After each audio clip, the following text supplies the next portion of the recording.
네, 안녕하세요. 테슬라 투자로 은퇴하기 아트론TV입니다. 오늘 테슬라가 4% 넘게 반등을 보여주기도 했는데요. 이것은 꼭 알고 투자를 하셔야 될 것 같아요. 어떤 건지 같이 알아보도록 하겠고요. 광고가 나오면 이제 끝일 수도 있습니다. 무엇이 끝일까요? 같이 알아보도록 할게요. 좀 전에 나왔던 뉴스이고요. 매출은 전년 동기 대비 9.4% 성장, 순이익 역시 흑자 전환하는 모습이었습니다. 작년과 비교해보면 매출도 늘었고 순이익이 이때는 적자였는데 흑자로 지금 전환한 모습이고요. 아마존의 클라우드 서비스죠. AWS 순매출 역시 예상치를 넘어서는 모습이고 영업이익률도 예상치를 넘어서는 좋은 모습을 보여주었습니다. 자, 예측치를 다 넘어서는 모습을 보여주었기 때문에 오늘 시간의 거래에서 8.5%나 상승을 하고 있네요. 자, 역시 빅테크 형님들 실적이 좋으면 나스닥 주가는 좋을 수밖에 없습니다. 자, 이틀 연속 좀 하락하면서 박스권 하단을 깨는 모습이었는데요. 작은 박스권 안에 다시 들어왔어요. 오늘 장대 양봉으로 2.43%나 상승하는 모습을 보여주었습니다. 자, 아마존 실적마저 잘 나왔기 때문에 내일 주가 역시 좀 상승하려는 듯한 모습이 나올 수도 있을 것 같아요. 자, 이런 모습이 지속이 돼서 12,300선을 돌파가 되면 새로운 추세가 시작될 수 있을 수도 있습니다. 자, 그리고 앞으로 다가오는 중요한 매크로 이슈는 바로 5월 3일 FOMC 회의라고 볼 수 있겠는데요. 시장은 여전히 5월 3일에 25bp 금리 인상을 전망을 하고 있습니다. 베이비 스텝의 금리 인상이 되면 5% 초반이 이제 금리가 되는 거고, 이런 고금리 상황을 연준의 파월 의장은 올해 연내 내내 유지한다라고 지금 얘기를 하고 있는데요. 5월 FOMC 금리 결정은 한국 시간 5월 4일 목요일 3시에 있을 예정입니다. 나오면은 제가 알려드리도록 하겠고요. 이와 관련해서 모건 스탠리에서 하나의 의견을 제시를 했어요. 모건 스탠리 역시 이번 5월 3일 때 25bp의 금리 인상을 기대를 하고 있는데요.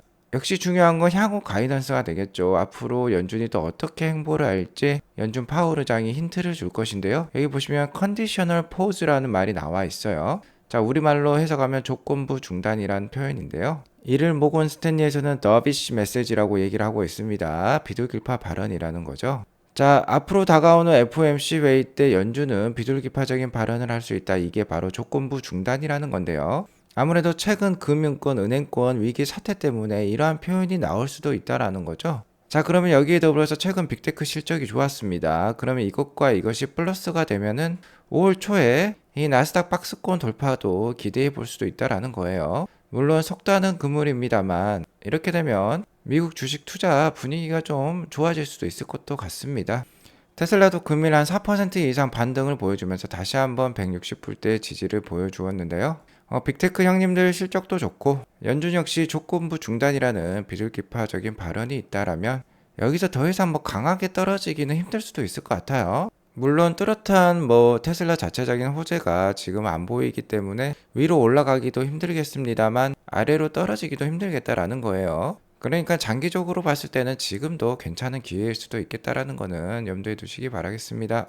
어쨌든 한 176불 정도가 상방의 저항 라인이라고 볼 수 있겠습니다. 176분을 뚫어내야지 다시 한번 테슬라가 정상 궤도에 오르겠다. 한 200불대 이상으로 오를 수 있는 궤도에 오르겠다라고 말씀을 드릴 수 있을 것 같네요. 어쨌든 계속해서 테슬라는 좀 보수적인 투자가 필요하겠다라고 말씀을 드리겠습니다. 자, 최근 테슬라 주가 변동성에 너무 힘드시죠? 연초에 100불부터 200불 이상까지 올랐다가 다시 한번 150불대까지 내려가는 롤러코스터의 모습을 보여주고 있는데, 그러나 그렇기 때문에요, 테슬라 투자에 있어서 기회가 있는 것입니다.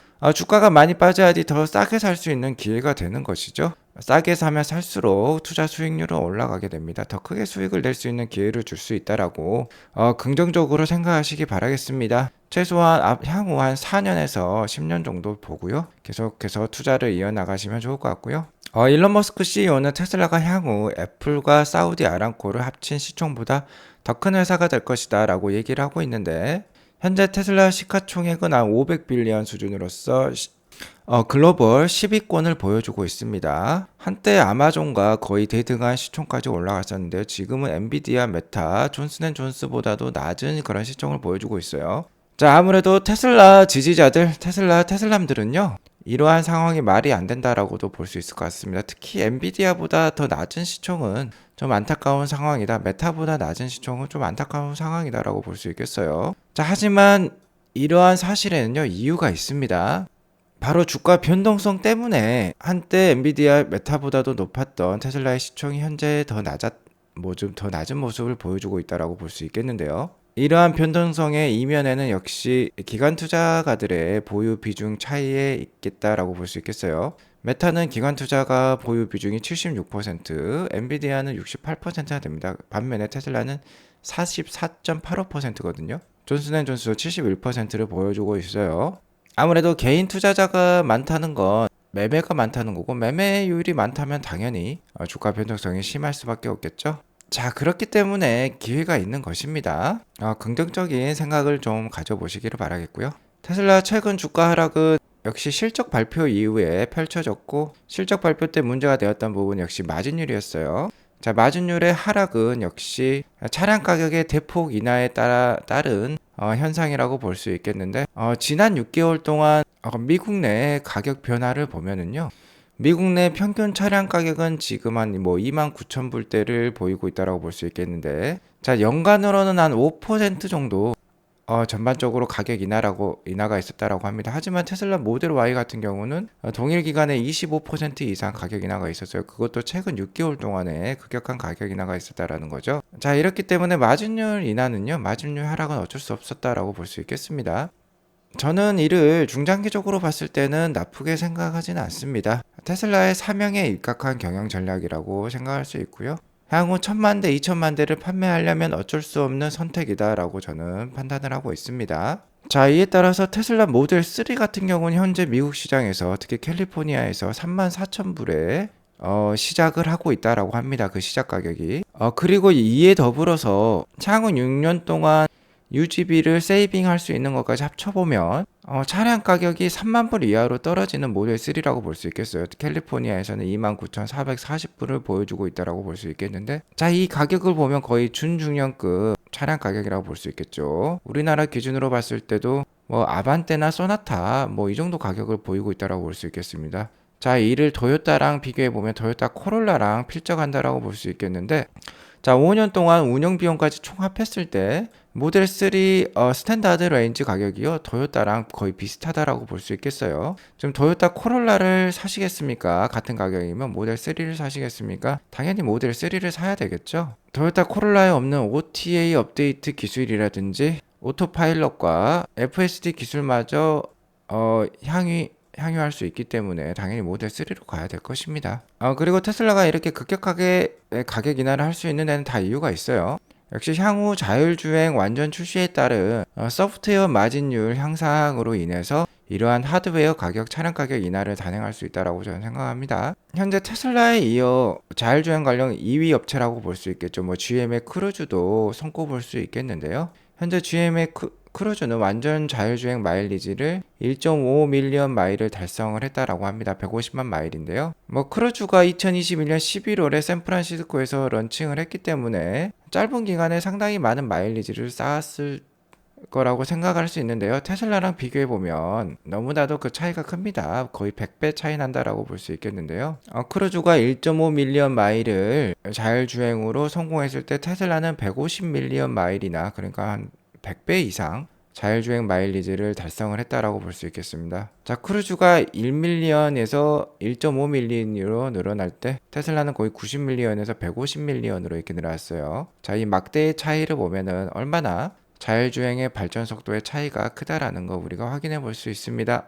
특히 이제 아크 인베스먼트에서는 오늘 테슬라 투자를 단행을 했다라고도 하는데요. 2024년 말부터 테슬라가 로보택시 사업을 시작할 것이다 라고 얘기를 하고 있고, 이에 대한 확신이 더 커졌다라고 제가 말씀을 드렸는데, 향후 지금 현재 테슬라 시가총액이 500빌리언인데 이게 6000빌리언, 그러니까 6T까지 올라갈 수 있다라고 얘기를 하고 있어요. 거의 10배 이상, 12배까지도 테슬라의 시가총액, 그러니까 주가가 올라갈 수도 있다라는 건데요. 이것의 한 58%가 로보택시 비중이라는 겁니다. 자, 이렇게 되면 최근의 차량 가격 인하에 따른 마진율 하락은 정말 중장기적으로 봤을 때 그렇게 큰 이슈가 아닐 수도 있는 거예요. 오히려 이러한 가격 인하로 인해서 시장에 테슬라 차량이 많이 뿌려지면 뿌려질수록 FSD 마일리지는 더욱더 증가하게 되고, 더욱더 그 증가 속도가 빨라지게 되고요. 이에 따라서 더욱더 빠른 로보택시 출시가 있게 되고, 테슬라의 이러한 가치는 더욱더 빠르게 올라갈 수도 있다라는 겁니다. 다만 문제는 사람들이 테슬라의 이러한 경제성을 아직 잘 모른다라는 거예요. 자, 5년 동안 사용하면 테슬라 모델 3가 토요타 코롤라랑 비슷한 비용이 드는데 일단은 뭐 전기차 가격이 좀 비싸고 좀 익숙치 않기 때문에 사람들이 일단 선뜻 구매에 나서지 못할 가능성도 있는 거예요. 자, 그렇기 때문에 최근에 미국의 재고도 좀 높은 편으로 나오고 있는데요. 자, 이에 따라서 테슬라는 이제 광고 캠페인을 시작할 수도 있을 것 같습니다. 자, 어제도 말씀드렸듯이 사이버 트럭이 올해 3분기에 출시가 되죠. 9월 달에 출시가 될 건데, 자, 그러면은 대중 광고를 시작할 수도 있다라고 지금 소문이 나오고 있어요. 자, 그러면 광고가 시작되면 어떻게 되겠습니까? 테슬라의 인지도가 높아지면서 그리고 사이버 트럭의 인기도 높아지면서 테슬라 주가에 큰 상승이 올 수도 있어요. 자, 그러니까 요즘처럼 사람들이 아직 이러한 사실을 모를 때요. 자, 이러한 사실을 모를 때 투자에 나서실 필요가 있는 것입니다. 대중을 향한 대중을 노리는 그런 광고가 없을 때, 그러니까 사람들이 잘 모를 때 투자를 해야 된다라는 거예요. 물론 테슬라에 관심이 있으신 분들은 테슬라를 너무나도 잘 알고 있다라고 볼 수 있겠지만 아직 테슬라를 모르는 사람들이 훨씬 많습니다. 자, 그렇기 때문에 이러한 대중적인 광고가 없을 때 잘 모아가실 필요가 있겠다. 지금 같은 주가 약세 때 잘 모아가실 필요가 있겠다라고 말씀을 드릴 수 있을 것 같습니다. 자, 오늘 이것으로 방송을 마치겠고요. 오늘 방송이 도움이 되었으면 구독과 좋아요 알람 설정 꼭 눌러주세요. 행복한 금요일 되시기 바라겠습니다. 감사합니다.